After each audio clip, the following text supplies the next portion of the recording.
Hello everybody, a bit of a noisier start to the Project Salt Run podcast today. I'm bringing this to you straight from the streets of India where I'm about to start day 18 of 100 marathons in 100 days across India, across the old inland customs line. My name is Hannah Cox. This podcast is brought to you by the Better Business Network, a community of businesses that care about people and the planet, and it's also brought to you by our sponsor charities, the people we're raising £1 million for, 1% for the planet, Frank Water, ClientEarth and Big Change. Today on the podcast we're going to be talking all about the kit that I've been wearing on this trip across India, what's worked, what hasn't, what are the must-haves if you're planning any sort of ultra running, and what you need when you're running out in places like India. And we're also going to talk a little bit about nutrition today as well. So I'm going to go and do a marathon, and then straight after that I'll join you back here and we will have our podcast together. See you then. Bye. Hello, and welcome back to another wonderful episode of the Project Salt Run podcast. This is Alex here. He's cooking us nice dinner. He's going to be in the background of this whole show. And this here is our humble abode. This is the Project Salt Run HQ van, of which we have yet to name. That's going to be very important in the future. Here amongst my sea of clothes that are drying because we are on the move every day. Hannah's constantly running, and she needs her dirty clothes washed all the time. Well, welcome to the back of the bus with us, and we will be talking today about kit and other things, and life, Yes. and philosophy, and that kind of stuff, you know. So yeah, that is going to be us. 5 minutes? Dinner will be ready in about 10 minutes?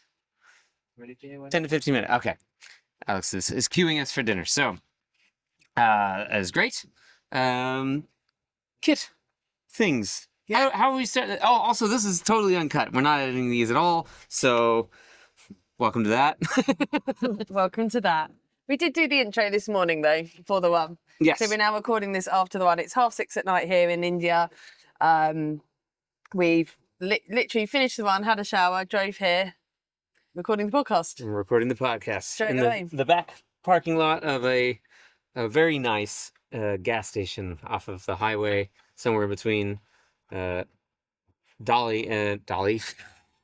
Jeez Louise. Yeah, it's late. We haven't got a lot of... But yeah, somewhere where we're in the middle between Delhi and Agra. Yes. Approaching Agra soon.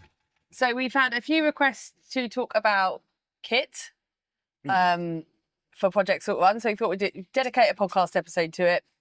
Now that we're nearly 3 weeks in, I think we can confidently say what kit we're using is good and what we can recommend. That's the big thing, is what is good and what is not. Yeah, and then maybe we could probably share some regrets of stuff we wish we'd bought more of or less of.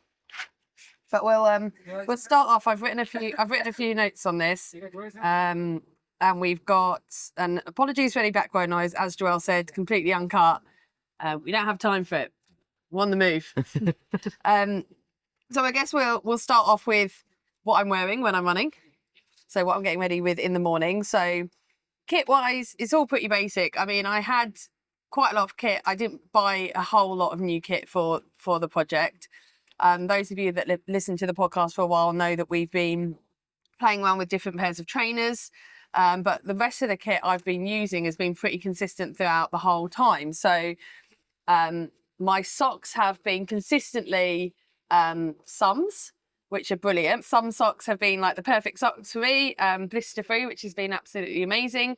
And the trainers I'm now currently wearing are high-low active, which are wonderful. I'm switching between 2 pairs at the moment. I've bought out 3 pairs in my size, which are a size up to the size that I usually wear.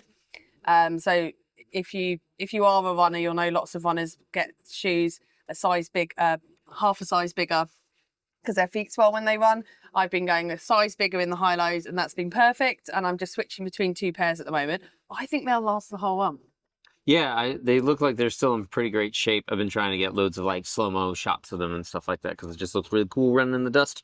But yeah, I'm really surprised at how good a shape they're still in, even after you've been abusing them for the last couple of days. This is true. They've been on all sorts. They've been on trails, they've been in dust, they've been in sand, they've been on the highway. Yeah, so off trail recently as well. Quite a lot like of last off-trail. couple of days has been more off trail than on trail. Yeah. Yep, and they've been perfect for it. So high-low trainers, some socks and cedar socks, and also I'm using Trail Skin, who are amazing. I met the founder when I was in Bristol doing a talk for the Bristol Trail Runners, and he gave me some to try out. And since then, I've been a customer, and it's their anti-chafe cream, and I basically put it all between my toes before I put my socks on, and no blisters. I also put it round, all like kind of round my bra strap and like underneath and all around there, anywhere that I might get way too sweaty on the run, kind of underneath my armpits and stuff.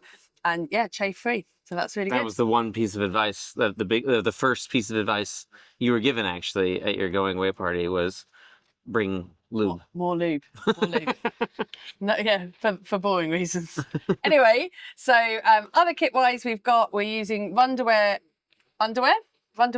which is super, which was quite expensive, but it works and it's good. So we're sticking with that. Bimble and Bolt are the leggings of choice. I'm sticking with leggings because I don't like my thighs to rub together when I run. So leggings and cycling shorts are perfect. And Bimble and Bolt are quite possibly the best leggings and cycling shorts I've ever worn. They've got side pockets on each side. They've got a zip back pocket as well. I've had other brands of leggings, none that I will shout at here because I don't want to be slagging anyone off.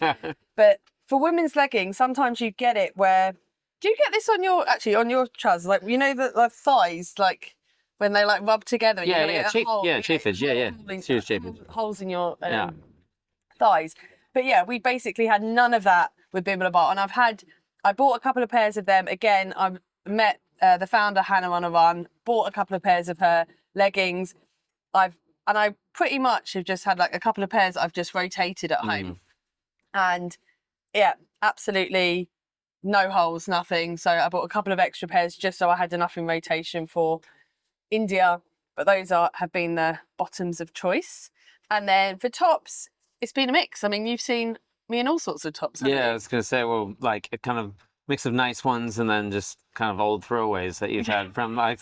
I mean, to be fair, that's kind of what I did. I brought all of my like throwaway shirts. Where I'm like, well, these are going to definitely die on this trip, but that's fine. Yeah, when everything's getting washed in a bucket, they need to be hardy. It is. And I'll have to share that video. I got a great video of Alex today showing the details of how we do our laundry. Yes. Right. So everything just goes straight in a bucket. Everything goes in a bucket. So tops wise, I've got some really, really good Patagonia technical tops, which are long sleeves, which also have a hood, which are very thin, which means they dry really easily. And they also, when you're sweating, they're good. They're quite wick free. Wicking action. So I have a couple of those long sleeve Patagonias, which are actually really good when it's really hot because it keeps the sun off my arms and my body. And then we got gifted quite a few technical t-shirts by some sponsors and brands, which are just, you know, general kind of sports tops. And then I had some old ones that I bought from home, which you see will have the Project Salt Run logo on, Green Runner logo and stuff, which I've had for, I mean, one of the t-shirts I'm wearing I've had for about 15 years. Really? Yeah. 15 years? Yeah. How does it survive for 15 years? Well, I didn't do any exercise. What's the brand for that? We should get them on board. Jesus. Exercise, it just kind of sat in my... It just existed in your drawers for... It in the drawer. It's like the one top years. if I ever do a yoga class with a friend top. I'm lucky if I have a shirt that lasts 3 to 6 months, you know, without getting holes in the armpits or something like that. Yeah, so kit-wise, that's pretty much everything. And then I guess a lot of women who are listening are probably wondering about the sports bras that I wear. I have not found a great brand. The ones I'm wearing are all, I would say, okay. So I have a Gymshark one, which is like the high impact Gymshark one, which I got secondhand on Vinted, which I bought when I first started running 18 months ago, which is great, does what it needs to do. But I've got that secondhand, and then I had I think I got like another one from M&S, and then when we were coming out, I thought I probably need to have more than 2 sports bras in India. And I was actually lucky enough because I did a talk for Patagonia and they gave me a gift voucher and they sell sports bras. So I just got some from there, awesome. which are also really great sports bras. But I'm not beholden to any of them. I would say it's good to have a mix of, it's good to have 3 different types, because if I do get any rubbing or anything on them, I'm kind of mixing up. Yeah, well, that seems to be the one thing that's been the worst for you on that is like rubbing with the straps and stuff. Yeah. You got some, just got some nasty. You Well, you can you've get healed full now, up, but you can at the get- beginning you've got some nasty, Yeah. nasty cuts.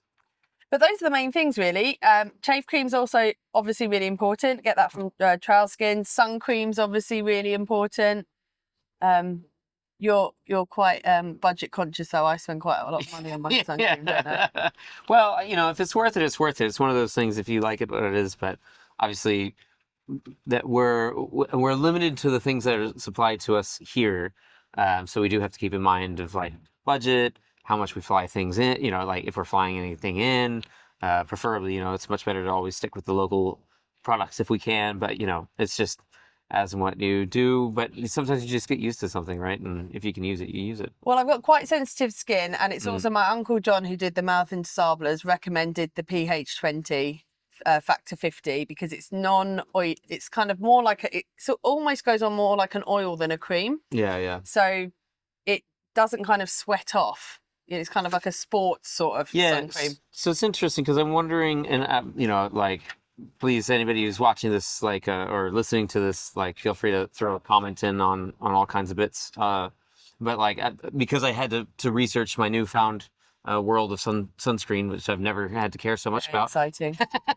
It sounds like the gel version, like if you're not doing the spray, the gel version of that is essentially similar, where it's like wicking and doesn't necessarily pool. Because that is the worst thing, right, with sunscreen is when you drips from your face straight into your eyes and just burns you alive. And today was the first day actually where, because I've been wearing cycling shorts most days, where I kind of was feeling the tops of my thighs were feeling like I could feel them potentially starting to get burnt. And that's with me reapplying factor 50 pretty much every hour and a half. Yeah. On the run. So we're using quite a lot of sun cream. That's something we are Going getting through a through. lot. Well, also it's India, you know, so you're gonna. And I don't want to get burnt. I feel like that would be the worst, having to run with sunburn. Yeah, absolutely. And then I guess the other things that are worth kind of talking about that I have on the run, which is obviously I mentioned chafe cream, mentioned sun cream, bug spray. Those are kind of the things that I put on my body. I wear my runner hat pretty much every day. Every to day. keep the sun off my head. Got your shades. I've got my shades. So I've got 2 pairs of sun gods. One which are the kind of wraparound, The visor ones, speedy ones. I think you need those for the dust, right? You need them. They're very good for the dust and the kind of pollution and everything in India. And I can't stress to like people listening, like if you have not spent a lot of time in India, like the dust, especially in the rural areas, is when you're running, like you can feel it grinding in your teeth. Like there's a lot. So if you're ever planning on doing anything in a similar climate or here, invest in some visor shades. There's a lot. So I've got a pair of them, and then I've got a pair of what I guess you would call like normal sunglasses, which are also by SunGuard, which are the ones I prefer to wear when I'm running, because I feel more comfortable in them. Natalie's SunGuards look cool as hell. She's got the 80s mod. Like, she looks cool in them. I just feel like I don't feel I can pull mine off, but they are better to wear in the air pollution. So they're functional. So I'm switching between those 2 pairs. And then I have got a pair of Shox headphones, which are the best kind because they're the ones that are bone conducting. For those of people that are listening who are runners or do any kind of sports, you probably have heard of Shox headphones before, because there's a lot of races which will let you wear Shox, but they won't let you wear.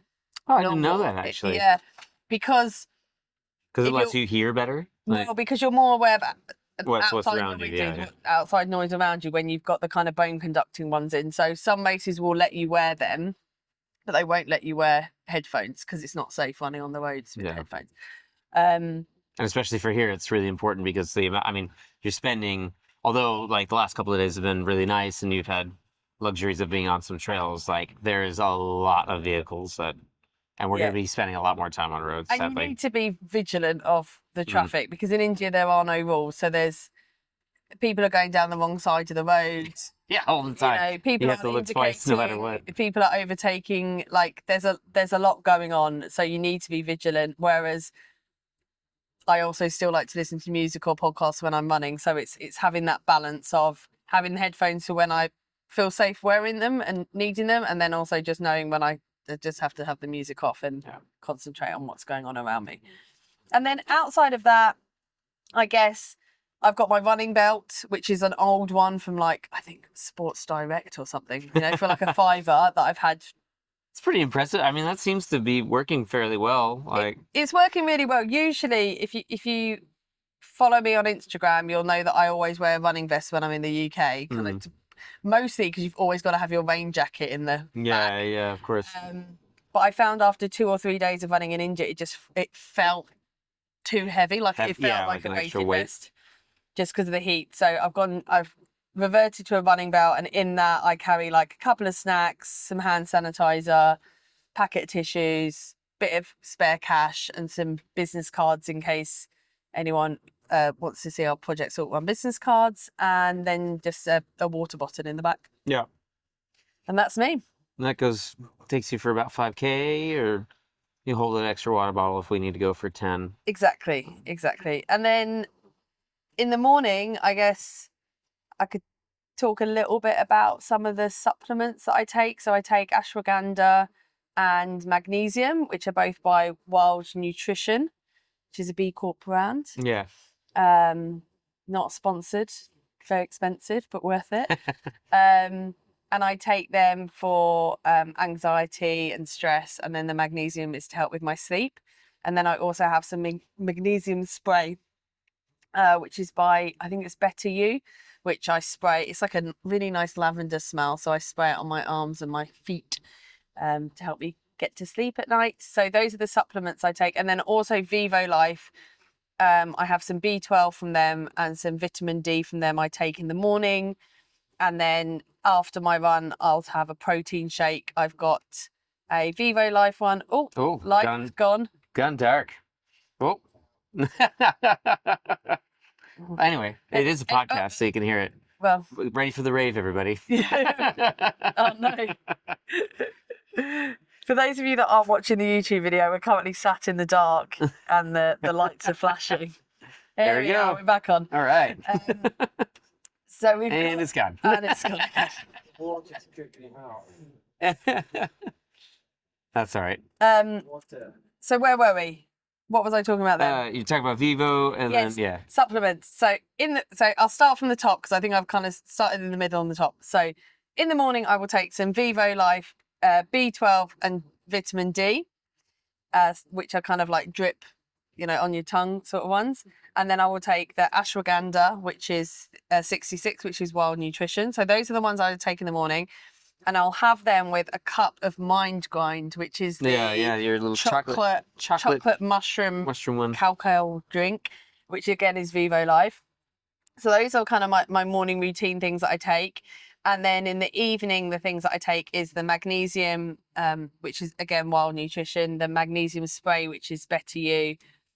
And I will, after my run, I'll take a recovery protein shake, which is switching between a Vivo Life one, and then Huel kindly gifted us a ton of protein shakes as well. A little crate that we have on the rooftop. So we have a mixture of both of those, which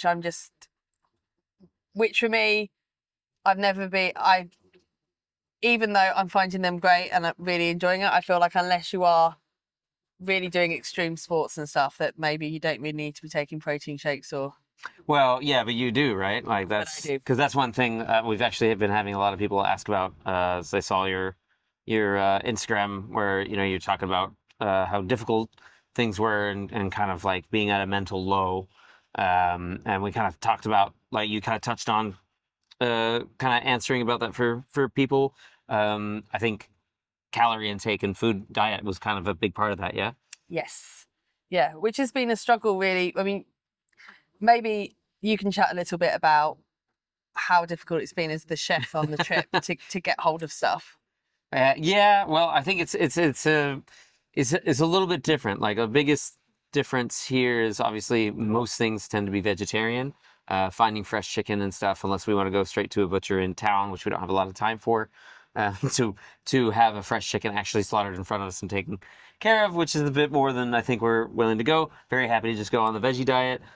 We can find plenty of paneer, but like usually that's only cooked. You have to go to I have found them in small markets, But yeah, just with the speed that we're going, it's quite difficult. So yeah, protein-rich things, quite difficult. Carbs, not so bad. So basically, veggie and carbs, that's really simplistic.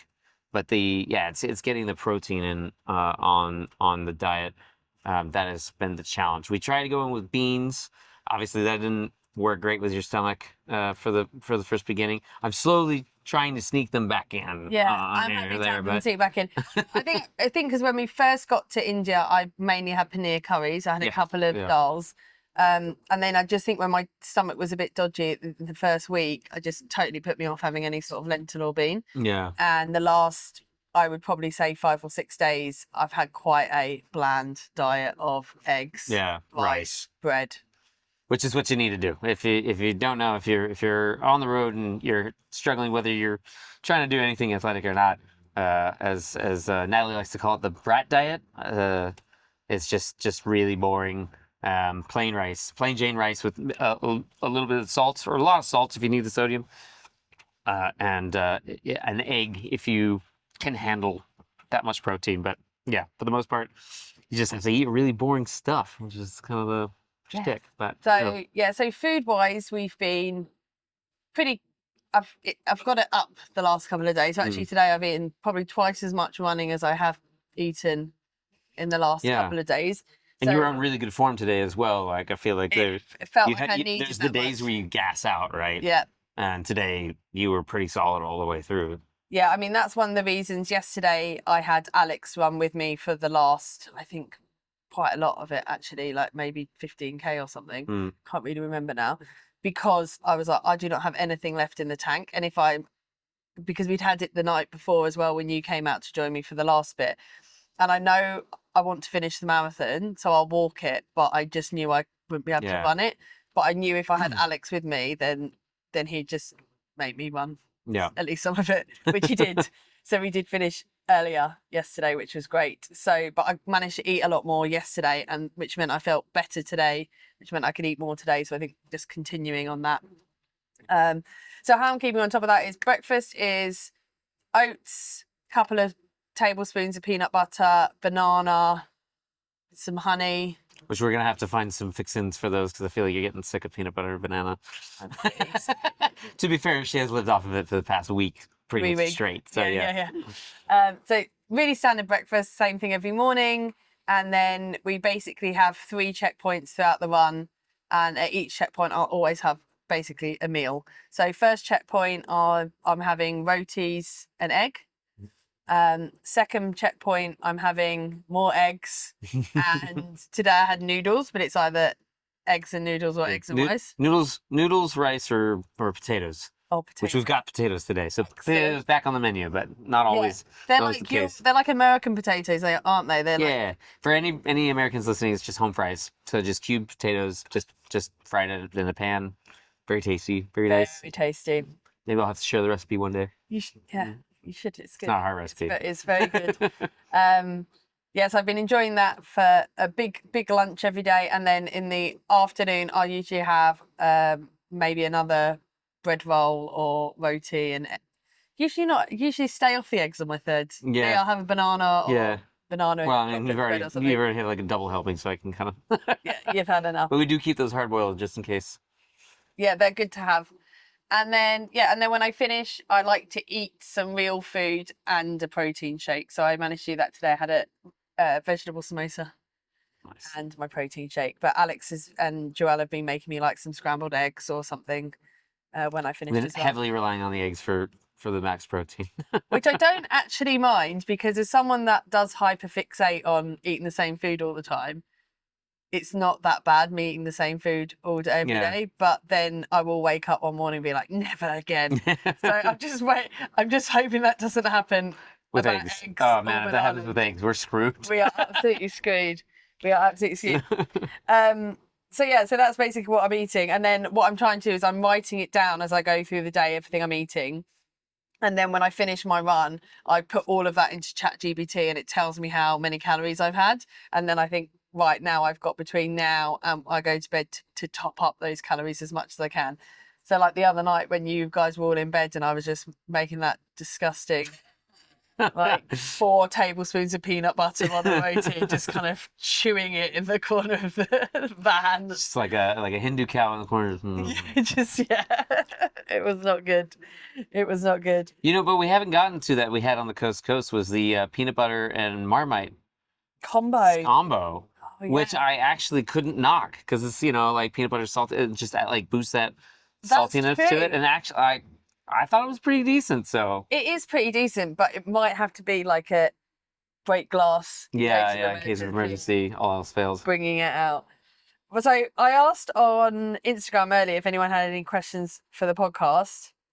One of the questions is for me, and one of the questions is for you. Oh, I got a question. Yeah, got feel very special.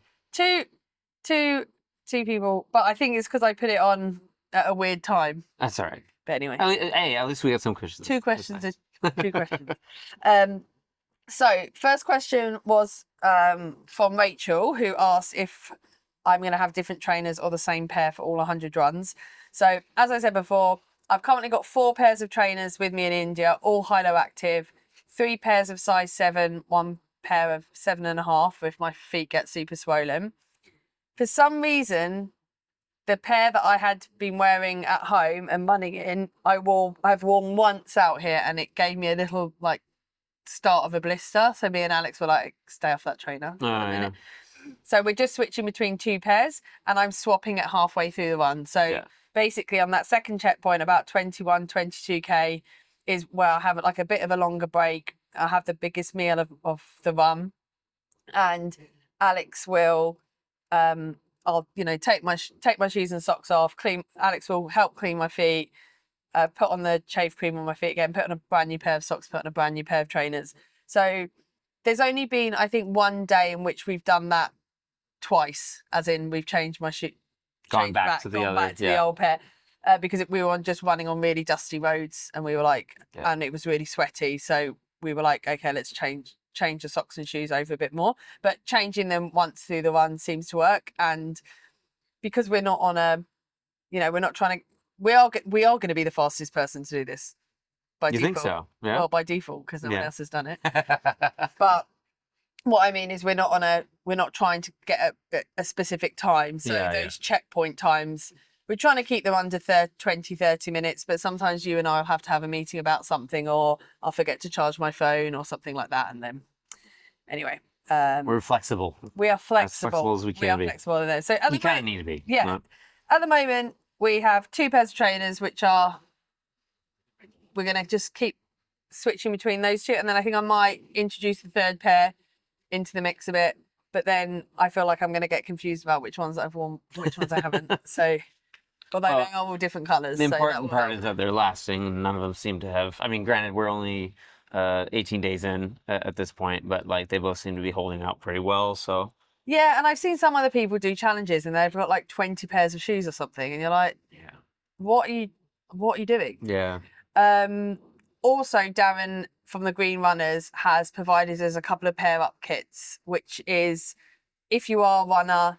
I think the website's just pair ups, and it gives you a kit to help you repair your trainers. So he's given us like 2 full kits for trainer repair, and he said there's definitely more than enough there to last us. So when if we do start to see any kind of holes in the sides or small repairs that need doing, it means we can just kind of repair the trainer rather than just chuck the trainer away. So which hopefully we won't have to do, but if we did, that would actually be kind of cool to have that experience a little bit. Yeah, and I'm hesitant to make that kind of like, oh, I like to try it, but like, Yeah, and I think it will, it's just like, if you got a hole in your top, you'd sew it up, you wouldn't just throw the whole top away. Yeah. So, yeah, and I like that. And that's definitely a bit of the Green Runners philosophy anyway, which is, look after your kit, take care of it, don't worry, don't have to buy new stuff all the time. So that's the answer to my question. And then the other question was from Kimberly saying, how are the rest of the team coping with the challenges of the project and being in India? She'll have to, just speak on behalf of yourself. Yeah, well, it's one of those, the hardest thing is getting sleep. I think because the challenges are so long and the days are so long of, you're running and whatnot, and also not necessarily knowing when we'll be able to have a guaranteed finish. Mm. The problem is we don't necessarily have a guaranteed finish. There can be loads of kinds of different delays, and then the other issue is we don't always have a really great spot to stay. So, for example, because we're staying most nights in the van, one, because it's economical, two, because we have this great van to be, and then also we want to be close to the roads. We need to find different spots to stay. We've been staying in loads of really wonderful gas station parking lots, which is great some nights, not so great other nights, mostly noise. But we've also been very lucky. We've been invited to a couple people's homes. So it's kind of a roll of the dice, right? Like you kind of have to play with that as it goes. But just getting sleep tends to be one of the most difficult parts, and then just kind of staying on top of all the little things that we've got to be on top of. We've got the make sure we're on top of food, make sure we got enough water, make sure we're keeping an eye on the road, and we know where we're heading to next, and we're still on time, and keeping track of where we're going to be for the next couple of days, and hoping that that's going to add up to 100 days by the time we get to Calcutta. So there's a few things. That's quite a lot. I think, even as I would probably say, out of the two people on the bus who've probably had the most travel experience and event organising, it's stressful for us. So I can't imagine how hard it is for Alex and Natalie. And I think I have a job where, especially in events and especially in, let's just say music festivals as an example, is often you'll go into those weekends with no clear responsibility in your role. You'll have done everything you can up until that weekend to prepare, but actually usually over the weekend you're spending the weekend firefighting / dealing with problems you didn't even think were going to be a problem when you turned up on the Friday, and the thing that you thought was going to be a problem actually isn't an issue at all. For example, I can name every single year when I've worked Kendall Corning, for example, the biggest issue we've had over a weekend has been something that we've just not even expected to deal with, or something we thought would be really easy actually ended up being the thing that was the hardest thing to do the whole weekend, project wise. So even as someone that's used to that sort of firefighting, you never get everything done that you want to get done, just doing the best that you can, but also having to reprioritize what is the most important thing. This is still really, it is still a really stressful project. I'd say it's monotonous, except it's not at all. Every day is super new, and I guess it's just sleep, and it's just having the energy, because I think that's the thing from the moment we wake up, and it's like all of us, everybody together, from the moment we eat and manage to make beds, like we're just kind of running. So I think that's the biggest thing, is that hopefully we're starting to get better at stuff. We're starting to make it more efficient. So I'm hoping that will give us more free time, more time to decompress and go on. But so I would say definitely rest, relaxation. It's a full run every day. So keeping up with that's probably the hardest bit. Yeah, and I think we've got a bit of things we're needing to change around the next couple of days, because I think we've mentioned a few times on the podcast that we've got a meeting with Big Change, one of the charities we're working with, next week at the Taj Mahal. They've got their own charity challenge happening. So we're going to go for dinner with some people doing that charity challenge and meeting them and telling them about what we're doing, and all going to the Taj Mahal together the next day, which will be very nice. But what I did want to say before we finish the podcast is we've put a competition out. So for anyone that donates at least £10 to our Give Star page, which we're trying to raise £1 million for 1% for the planet, Frank Water, Big Change and ClientEarth. If you donate £10 or more, you can comment with an idea of what you'd like the van to be called. And we need a name. We need a name for the van. So we will be announcing the winner of the van name at the Taj Mahal. It's big. Pretty cool. I think it's pretty big. So if you're listening to the podcast before the 16th of November, then you are in with a chance to name our van. All you need to do is you need to go to our Give Star page, donate at least £10, comment with the name of the van, and then what we'll be doing is we'll be going to the Big Change team the night before we're all going out for dinner together, and the night before our Taj visit, and we will be presenting them with all the names, and they will be voting on the winner, and then we will be announcing the winner the next day. So it'll be a great opportunity for you to, one, help us raise our £1 million fundraising target, and also have the opportunity to name the van. And we've also got, if you're listening to this on Thursday or Friday, so straight as the podcast comes out, we've also got the opportunity to put your logo on the side of the van as well. So just reach out to us, reach out to Natalie at projectsalt1.com if you're interested in that as well. Yeah. But that's basically our main updates. And next week, we are going to be doing some deep diving into the charities that we're raising money for and our fundraising efforts, and yeah, just spitballing ideas about what we're going to do with that. And how we'll survive. But anyways, thanks for listening to the Project Outrun podcast. Thank you guys for watching who's on YouTube. We are on YouTube, by the way, if you prefer to have watching features in the background. And also like, subscribe, all that good stuff. And we will talk with you guys next week. Yep, see you next week. Bye.